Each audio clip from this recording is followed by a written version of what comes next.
예, 한미 정상관 통화 내용 유출 사건의 후폭풍이 상당합니다. 민주당은 한국당 강효상 의원을 검찰에 고발한 데 이어서 의원직 제명과 탈당을 요구하고 나섰고, 한국당은 한미 정상관 대화 내용을 방송에 공개한 적이 있는 정청래 전 민주당 의원을 거론하면서 반격에 나섰습니다. 네, 여야 대치로 6월 국회 일정이 불투명한 가운데 민생투쟁대장정을 마친 황교안 대표가 잠시 후에 기자회견을 한다고 합니다. 국회 정상화 메시지를 내놓을지 관심이 쏠립니다. 관련 내용 포함한 주요 전국 현안들 임병식 전 국회 부대변인, 정태근 전 국회의원과 함께 자세히 짚어보겠습니다. 어서 오세요. 네, 안녕하십니까. 예, 어서 오십시오. 안녕하세요. 임 대변인, 문재인 정부에 대한 정책에 관해서 진단을 하는 내용들이 주를 이뤘지 않았습니까? 예. 굉장히 비판적이고 또 비관적인 내용이었습니다. 전반적으로 어떻게 들으셨고, 또 지난번에 18일간 있었던 대장정, 그 부분에서도 어떻게 좀 보고 계셨는지 좀 설명을 좀 부탁드릴까요? 먼저 그 제1야당으로서 좀 책임감이 좀 많이 부족하다는 말씀을 드릴 수밖에 없는데요. 야당이 존재하는 가장 큰 목적은 집권 여당과 정부를 상대로 해서 견제와 비판을 통해서 국정이 제대로 가도록 하는 게 야당의 역할인데, 지금 한국당 행태는 쭉 보시면 알겠습니다만은 견제와 비판이 아니라 방해와 비난으로만 지금 몰두하고 있습니다. 그래서 국정 운영이 제대로 가도록 유도하고 대안을 제시하는 게 아니라 발목을 잡는 거죠. 반추해 보시면 알겠지만은 사사건건 반대만 했지 어떤 선도적으로 어떤 대안을 제시한 게 있는지 생각해 볼 때 지금 제 기억에는 좀 없거든요. 예를 들어서 외교 안보 문제만 하더라도 그 판문점 비준동의안 같은 경우도 끝내 한국당 반대로 해서 비준동의를 못했었고요. 예. 또 한미 그 정상회담 또 지지 결의안을 하자고 국회에서 제안을 했었는데 그건 역시도 못했고, 또 앞서 두 차례 그 추경 같은 경우도 어렵게 한 45일씩 넘겨가지고 지난하게 추경이 됐었고, 추경은 때가 중요한데 이번 추경 같은 경우도 지금 어제도 연합뉴스 보도 보셨는지 모르겠습니다만은 그 강원도 산불 이재민들 지금도 보상이 안 돼가지고 발을 동동 구르고 있다는데 지금 한 달이 넘도록 아무런 논의조차도 안 하고 이런 식으로 한국당은 계속 비난에만 열을 올리지 어떤 견제 세력으로서 제 역할을 했는가 싶을 때 굉장히 실망스럽습니다. 방금 알겠습니다. 기자회견도 보셨습니다만은 예. 정부 실정만 비난하지 그래서 어떻게 하겠다는 게 좀 안 보입니다. 예, 좀 뒷부분이 나올 수 있어서 제가 나온 다음에 바로 전달을 좀 해드리도록 하겠습니다. 야당의 역할을 제대로 못하고 방해와 비난만 하고 있다, 이렇게 진단을 하시는 것 같은데요. 그런 측면이 있죠. 근데 조금 전에 말씀하신 것 중에 예를 들면 예. 이재민 보상 문제 같은 경우는 지금도 할 수 있습니다. 지금 정부 예산 중에 보면은요, 목적 예비비가 한 3조 원 정도 설정돼 있기 때문에 자유한국당 때문에 그걸 못했다는 것보다도 이 정부가 지금 정책을 잘 집행 못한 게 더 큰 문제라고 봐야 되고요. 제가 말씀드리고 싶은 것은 지금 어떻든 민생 대장정을 했어요. 예. 그러면 이제는 좀 대전환할 시기가 왔다라는 것이 저의 생각입니다. 대전환이라는 게 다른 게 아니라 예. 서로 장애투쟁을 계속 한다고 하더라도 제가 봤을 때는 지금은 이제 국회에 들어가서 활동을 하는 것이 굉장히 중요한 시점이 왔다고 보여지거든요. 들어가야 왜냐하면 된다. 그러니까 대장정을 해가지고 사실은 지지층 결집은 다 했어요. 근데 이제는 국회에 들어가서 민생을 챙기고 경제를 챙기고 안보를 챙기는 구체적인 모습들을 보여주지 않으면 지금 문재인 정부의 비판적이지만 자유한국당의 손을 못 드는 사람들을 끌고 올 수가 없다는 겁니다. 예를 들면 지난주만 해도 가장 대표적인 통계가 이제는 이제 가처분 소득까지 줄어든다라는 통계가 나와 있단 말이에요. 그러면은 소득이 줄어들면 앞으로 경제 상황은 더 어려워지게 되어 있습니다. 그러면 자유한국당 입장에서 봤을 때는 우리가 진정으로 경제를 챙기겠다. 단순히 최저임금 문제, 근로시간 문제뿐만 아니라 정책 조항을 이뤄내도록 우리가 만들겠다. 그리고 지금 탄도미사일 여러 가지 문제 등에 대해서 저런 식의 안보 자세는 안 된다. 이렇게 나서는 것이 저는 지금 민주당이 별로 명분 줄 것 같지 않거든요. 민주당은 별로 집권당으로서 무슨 간절하게 국회를 하고 싶은 생각이 별로 없어요. 그거 기대하지 말고 우리가 진짜 민생과 경제와 안보를 챙기겠다는 자세로 그걸 명분 삼아서 국회로 들어가는 대전환을 이뤄내는 게 필요할 것 같습니다. 이제 직접 들어가서 이야기를 다 들었으니 들어가서 이제 입법 실행을 해라라는 말씀이신 것 같은데, 사실 마지막 그 대장정 토요일 날 집회 있었던 때 황교안 대표의 발언을 들어보면 당장에 또 들어가지 않을 것 같단 말이에요. 패스트트랙 철회나 사과 없으면 국회 복귀 안 한다라고 이야기를 했어요. 이건 어떻게 그날 보세요? 발언을 제가 원문으로 보면 예. 엉터리로 패스트트랙에 올린 선거법, 공수처법 등을 사과하고 자유한국당이 올린 선거법을 처리하면 우리는 국회에 들어가 민생을 챙기겠다 이렇게 말씀을 하셨는데 앞에 쪽에 방점이 있는지 뒤에 쪽에 방점이 있는지는 정확히 알 수가 없어요. 그런데 문제는 사실은 선거법, 공수처법은 패스트트랙에 올라가 있는 건 맞지만 사실상 다른 야당 원내대표들이 교체되면서 무력화됐다고 봐야 됩니다. 그렇다고 해서 한국당 선거법이 여론조사에서 좀 많이 나오니까 이걸 받아라. 이거는 또 말이 안 되는 내용이에요. 이건 이제 의원 수를 줄이자고 하는 거에 대한 국민적 동의가 있는 것이고 제가 봤을 때는 지금 민주당 사과에 연연하기보다도 일단 민생을 챙기겠다라고 스스로가 말을 했잖아요. 민생을 챙기려면 다른 조건을 걸면 안 된다는 거죠. 여든 야든 정치가 존재하는 가장 중요한 이유가 민생을 챙기는 것이 핵심이라고 생각하면 앞에 조건이 안 맞아도 나는 들어가겠다. 그리고 굳이 이제 정부가 정신을 못 차리면 원내에서도 하면서 장외에서도 같이 하겠다. 그게 이제 민생을 챙기는 책임지는 모습이죠. 그래서 아까 제가 대전환이 필요하다고 말씀드려요. 예. 황교안 대표와 나경원 원내대표가 우리 정 의원처럼 저런 생각을 가지고 있을지 모르겠습니다만 국회를 자꾸 들어가라고 하는데 오늘이 그 국회 개원 71주년 기념식 있지 않습니까? 거기에도 참석을 하지 않았어요. 그래서 그 행사가 어떤 의미인지 뭐 누구보다 잘 아실 텐데 그런 정도는 참석을 해서 일단 그런 자리 좀 이따 얼굴을 봐야 될 거 아닙니까? 그래서 그 후속에 또 다시 만날 수 있는 기회를 좀 만들어야 될 것 같은데 어떻게 보세요? 국회 그 개원은 우리 학교 다닐 때 개교기념일 있지 않습니까? 가장 중요한 행사가 개교기념일이거든요. 학교 어느 기관이 됐건 기관이 처음 설립된 날짜를 기념하는 이유가 뭐냐면은 그 기관을 설립했던 취지라든지 의미를 다시 한번 되새기는 날이기도 한데 올해가 실은 임시 의정원 때까지 따지면은 국회가 개원한 지 정말 100주년이거든요. 근데 다만 이제 우리가 48년도 헌정 이후로 좀 보니까 좀 71주년인데 예. 그만큼 중요한 의미를 갖는데 다른 일정 때문에 이건 정말 구차한 변명거리밖에 안 되는 거고 의도적으로 피하는 건데 한국 사회 여론조사 연구소죠. 거기 설문조사 결과 보면은 24, 25일 했었는데 국회 파행 책임이 어디에 있냐고 물었었는데 51.6%가 한국당에 있다는 답변이 있습니다. 그 질문을 제가 드리려고 했는데. 아, 그래요? 예. 어떻게 보세요? 그 결과에 정말. 민주당이 27%가 2배 가까이가 한국당에 문제가 있다는 게 국민들의 정서인데 그만큼 지금 한국당을 바라보는 국민들의 시각이 국회의원을 뽑은 이유가 뭡니까? 내 대신 가서 얘기도 좀 하고 우리가 필요로 하는 입법을 통해서 우리 민생을 좀 챙겨달라는 건데 장애로만 떠도는 것은 운동권 자신들이 비판하는 운동권하고 뭐가 다른 건지 국회 들어와서 정말 대안을 모색을 해야 되고 저는 한국당 정말 아쉬운 부분이 뭐냐면은 계속해서 경제 실정을 지금 비판하거든요. 비난만 한다면 그럼 들어와가지고 본인들이 우리가 생각하는 이 경제난을 타개를 하려면 이렇게 좀 해보자. 정부나 청와대를 향해서 민주당을 향해서 오히려 자신들이 역제안을 통해서 대한정당으로서 그런 모습을 보여줘야 되는 거지 계속해서 비난만 하고 다니면은 정말 무책임하지 않은가 좀 싶습니다. 정 의원님께도 같은 질문을 좀 드려봐야 될 것 같아요. 여론조사 결과 좀 어떻게 해석하고 계십니까?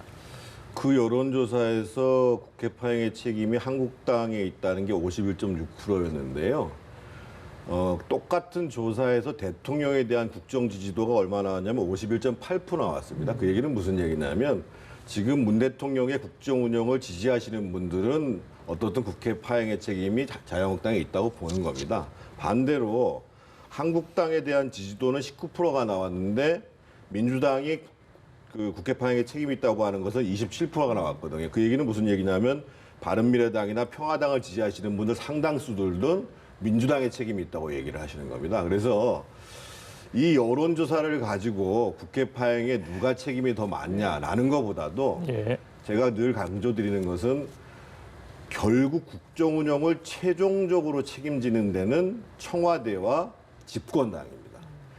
그러니까 아무리 자유한국당이 잘못을 하고 발목을 잡더라도 국회가 돌아가도록 만드는 책임이 민주당에게 있는 것입니다. 그래서 과거의 이 집권당 대표들이 원내대표하기가 그렇게 어렵다는 거거든요. 야당 얘기 말도 안 되는 얘기도 들어줘야 되고. 그래서 근데 지금 보면은 뭐 조금 이인영 대표가 조금 숙이는 듯한 모습으로 야당을 끌어들이는데 잘 안 되잖아요. 그러니까 제가 말씀드리는 거는 청와대도 집권당 대표가 뭔가 좀 여지를 갖고 일할 수 있도록 권한을 부여해 줘야 되고 지금 자유한국당도 자신들이 원하는 명분을 다 얻어야 국회에 들어간다. 이거는 사실은 민생을 얘기하는 제1야당의 태도는 아니라고 본다는 거죠. 예, 알겠습니다. 뭐 여당이나 청와대가 근본적인 책임이 있다는 건 저도 공감을 하면서 예. 고장난명이라고 손바닥 하나 가지고는 절대 소리를 못 내거든요. 그래서 야당도 어느 정도 호응을 해야 되는 거지. 제가 지금 보면 이런 것 같아요. 그냥 손발 다 묶어놓고 너 왜 못 뛰냐고 지금 축만 하는 게 아닌가 싶을 정도로 지금 한국당이 지나치게 야당으로서 비난만 하고 있지 않은가 싶습니다. 예, 뭔가 하나 둘씩 좀 실타래가 풀려야 될 텐데 오히려 꼬여가는 양상입니다. 그 와중에 이제 터진 게 바로 한미 정상 통화 유출 논란입니다. 민주당이 일단 강효상 의원을 검찰에 고발했고요. 또 국회 차원에서 할 수 있는 의원직 제명과 출당 조치 계속 촉구를 하고 있습니다. 조 의원님, 어떻게 보십니까? 이 사건이 정말 국가 기밀에 대한 걸 유출했는지, 물론 일단 그 본질부터 논쟁이 있습니다. 성격 규정을 가지고 물론 논쟁이 있는데 어떻게 보고 계세요? 저는 이 문제와 관련해서 어떻든 부적절한 행위를 한 것은 사실이고요. 그렇기 때문에 자유한국당이 두둔을 하는 것, 특히 이제 두둔을 하면서 이것을 뭐 공익제보라고 얘기한다거나 또는 뭐 문재인 정부가 구걸 해결을 하고 있다거나 이 얘기하는 것은 전혀 적절치 않다고 생각하고요. 예. 두 번째로 예. 정부나 여당도 이 예. 문제를 불필요하게 계속 키워가는 모습들이 첫 번째 잘못된 거고요. 두 번째로 이런 문제가 발생하는 원인 중에 한 가지가 뭐였냐면 그동안 한미 정상 간에 통화를 하고 난 다음에 청와대에서 브리핑을 하게 되는데 미국 백악관에서 하는 브리핑하고 우리 청와대가 하는 브리핑하고 상당한 차이가 있었어요. 무슨 얘기냐면 우리는 주로 문재인 대통령의 대화 노력을 트럼프 대통령이 지지했다라는 식으로 얘기를 하고 있고 미국의 백악관에서는 뭐라고 얘기했냐면 우리는 완벽한 비핵화를 위해서 압박과 제재를 계속 강화하기로 했다라는 식의 얘기를 강조를 했거든요. 그래서 그런 혼선 과정에서 뭔가 이제 강효상 의원이 적절하지 않게 얻은 정보. 근데 사실은 정보로서의 가치는 그게 대단한 것도 아니에요. 그거를 이용해서 이제 공격을 하는 과정에서 발생된 문제거든요. 그래서 저는 이 문제는 어떻든 강효상 의원이나 자유한국당 쪽에서는 적절치 않았음을 솔직히 인정할 필요가 있고 정부 여당에서는 이 문제를 계속 키워가면 그 키워가는 것이 정말 국익에 도움이 안 됩니다. 정부 여당 측에서 불필요하게 논란을 키우고 있는 부분은 그러면 어떤 부분이라고 보시는 거예요?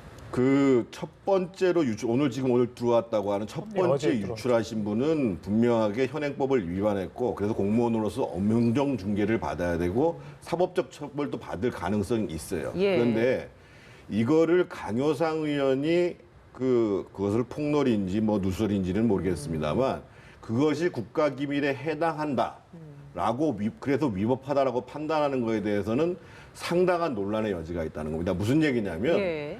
우리 헌법재판소가 국가기밀 누설죄와 관련해서는 굉장히 엄격하게 판례를 해놓고 있습니다. 왜냐하면 과거에 주로 권위주의 정부가 좌익사업원들을 탄압하기 위한 방법이 대표적인 이 헌법 조항이거든요. 그래서 거기에 보면은 예를 들면 많이 알려져 있지 않거나 또는 정말 정보로서 꼭 지켜져야 될 가치가 있는 것에 대해서 처벌하도록 되어 있거든요. 그래서 이 문제와 관련해서 실제로 민주당이 고발을 했지만 그 고발을 했으면 사실 요즘 분위기에서는 검찰이 기소하겠죠. 그런데 법정에 가서 이게 실제로 국가기밀 누설에 해당한다라고 판단할 것인지에 대해서는 상당한 논란의 여지가 있다는 겁니다. 예. 저는 문제를 키워가는 게 물론 정부 여당도 있겠지만은 한국당도 그에 못지않은 게 자꾸 또 이제 본인들의 그 문제점을 희석시키기 위해서 정청래 의원 그 발언은 제가 볼 때 굉장히 수준이 낮은 건데 그걸 가지고 또 거기다 연결시켜서 이러니까 우리도 문제가 없다는 건데 그건 말이 안 되는 게요.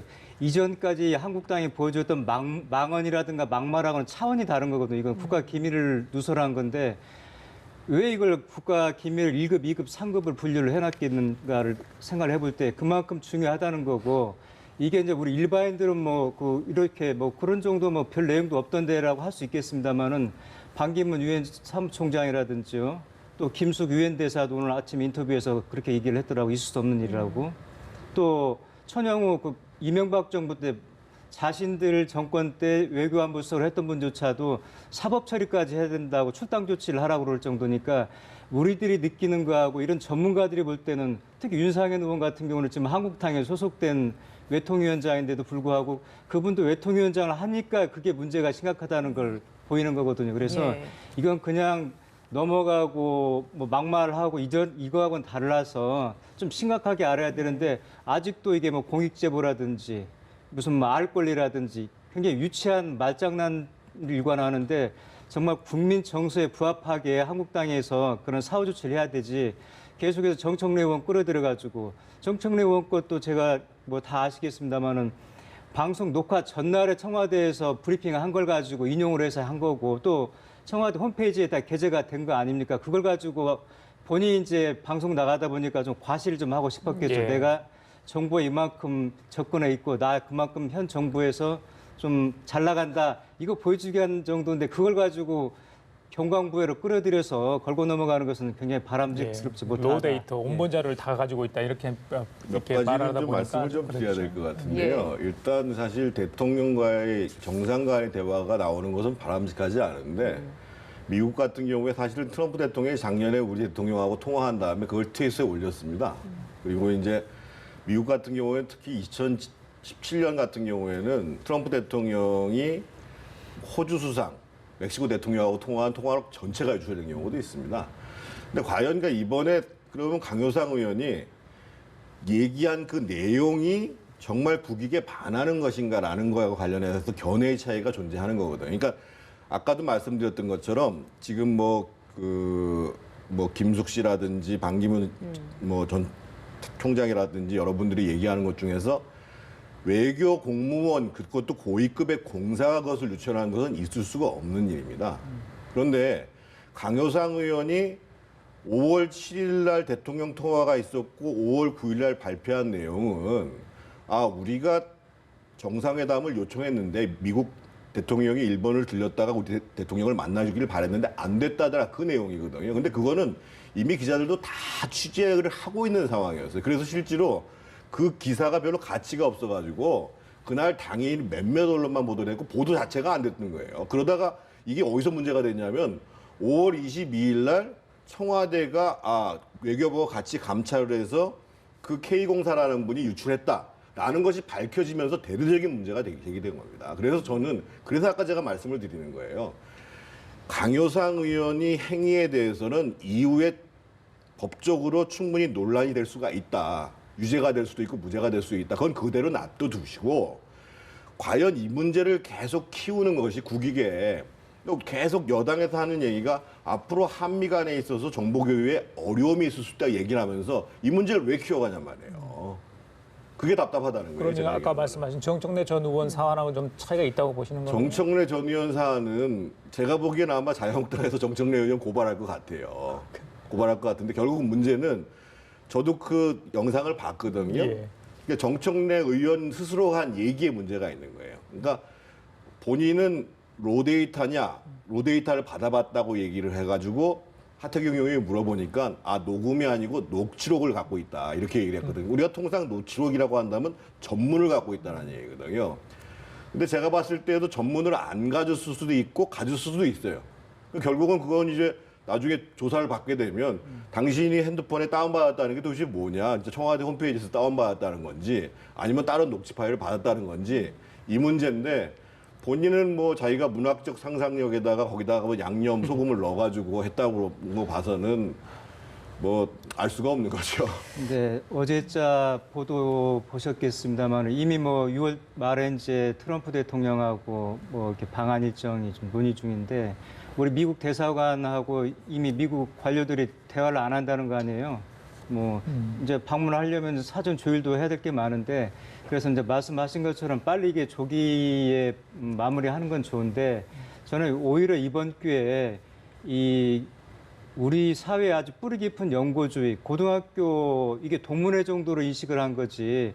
적어도 이분이 3급 부의사관이면 공직생활 20년 하신 분이란 말이죠.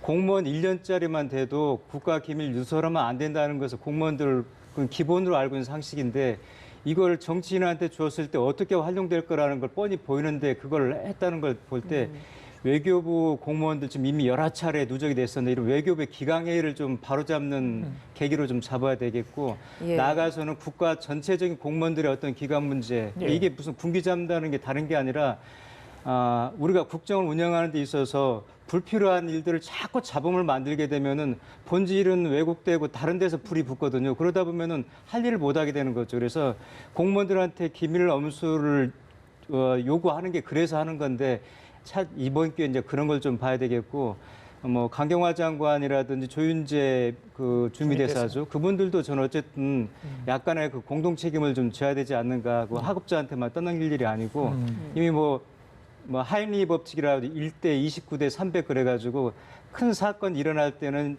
한 29가지 정도의 작은 일들이 좀 있었고 선행돼 있었고 또 그 전에 300가지 어떤 조짐이 있었다는 건데 좀 과장했지 모르지만 외교부 지금 이미 여러 차례 태극기가 구겨졌다든지 무슨 뭐 발칸을 뭐 발틱으로 했다든지 뭐 여러 가지가 있거든요. 그래서 외교부뿐만 아니라 전체적인 그 기강을 좀 잡아서 국정 운영을 효율적으로 좀 하는 계기를 좀 삼아야 되지 않을까 싶습니다. 강경화 외교부 장관은 저렇게 입국하는 자리에서 또 이야기를 했던 부분이 의도성이 있는 것 같다라는 발언을 했었거든요. 이 발언은 어떤 의미라고 좀 보십니까?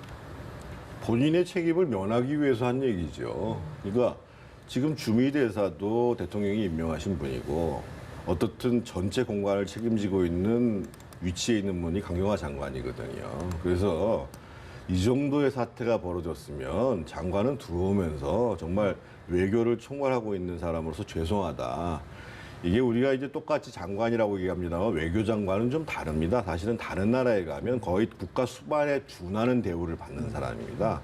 그런 정도의 책임감을 느끼셔야죠. 그리고 약간 다른 얘기입니다만 지금 강경화 장관이나 조윤재 대사의 문제는 이번 사안의 문제뿐만 아니라요. 사실은 이번 사안이 불거지게 된 계기가 뭐였냐면 지난번에 그 강효상 의원이 북미 회담 있을 때 여당 의원도 모르고 있는 내용들을 야당에서 먼저 회담 발표가 있기 전에 기류가 안 좋다는 얘기를 했습니다. 근데 그 당시에 우리 정부는 어떤 분위기였냐면 강경화 장관도 마찬가지고 조윤재 대사도 마찬가지고 일정 정도 북미 회담이 합의를 보는 것이 대세다. 이렇게 얘기를 해서 우리 청와대가 그날 합의문이 발표가 되면은 별도의 입장을 발표할 생각까지 하고 있었어요. 근데 제가 꼭 지적하고 싶은 것이 외교를 책임지고 있는 수장으로서 그리고 미국 현지에 있는 사람들로서 그렇게 미국의 기류를 모르고 대한민국의 외교를 한다라는 것을 국민들은 어떻게 이해해야 되냐 말이에요. 그래서 본인들의 문제에 대해서 심각하게 생각해야 됩니다. 알겠습니다. 자, 다른 얘기 마지막으로 좀 하겠습니다. 오늘 31일이며 이낙연 국무총리가 취임한 지 2주년이 되는 날입니다. 여러 행사 또 국회 일정, 뭐 당정청 회의에서 이낙연 총리의 발언 내용, 뭐 사이다 발언도 뭐 여러 가지 국민들로부터 관심을 좀 받았었고요. 과연 이후 행보 어떻게 될 건가? 지금 내년 총선이 있기 때문에 지난번에 편집인 그 협회 토론회에서 잠깐 언급을 했지 않습니까? 본인의 거취와 관련해서 당으로 돌아올까요? 어떻게 보십니까? 뭐 본인이 이제 말씀을 하셨듯이 자신이 당과 청와대 일원이기 때문에 뭐 심부름꾼 역할을 마다하지 않겠다고 언급을 했었는데 그 아마 언중에 다 포함되지 않았나 싶은데요. 뭐 총선도 본인의 선택의 문제도 있겠습니다만 그런 큰 흐름 차원에서 저는 선택할 거라 보고요. 뭐 어쨌든 본인이 이제 대선 주자의 반열에 어쨌든 여론조사에 계속 올라가다 보니까 생각도 하고 있을 거고요. 그래서 아마 총선은 전 나가는 것은 뭐 기정사실로 보고 있습니다. 다만 우리 국민들이 직접 출마한다는 거죠? 그렇죠. 감독이 아니라 선수로요? 예. 국민들이 이제 자꾸 뭐 사이다 발언, 뭐 깨알매 뭐 이런데 아주 지엽적인 데다가 그 천착할 게 아니라 그분이 정말 우리 국가 운영을 위한 철학과 해안과 통찰력이 있는지 그런 큰 그림에서 어떤 인물평을 해야지 어떤 뭐 발언 한번 좀 속 시원하게 했다 그래가지고 뭐 들뜨고 이런 쓸 때는 정말 국가 운영에 필요한 품격 있는 지도자를 선택하는데 걸림돌이 되기 때문에 좀 차분하게 정말로 저분이 우리 국가를 위해서 우리의 미래를 담보할 수 있는 분인지 그렇게 좀 보는 시각을 좀 키워야 되지 않을까 싶습니다. 예. 어떻게 보십니까? 일단 여당 내 뭐 선호도는 조 사람이 일단 1위로 나오고 있는 상황인데요. 예. 국민적 지지도 좋을 뿐만 아니라요. 지금 민주당 입장에서 보면 내년 총선이 의미하는 것이 앞으로 계속 국정 동력을 유지할 수 있는가 없는가가 사실 총선의 승패에 걸려 있기 때문에 모든 자원을 동원해 가지고 선거에 집중을 하겠다, 올인하겠다 이런 뜻이기 때문에 제가 보기에는 뭐 직접 출마를 하시든 선대위원장으로 나가시든 총선 참 전에 복귀하시는 건 불가피한데 제가 꼭 당부드리고 싶은 것이 예.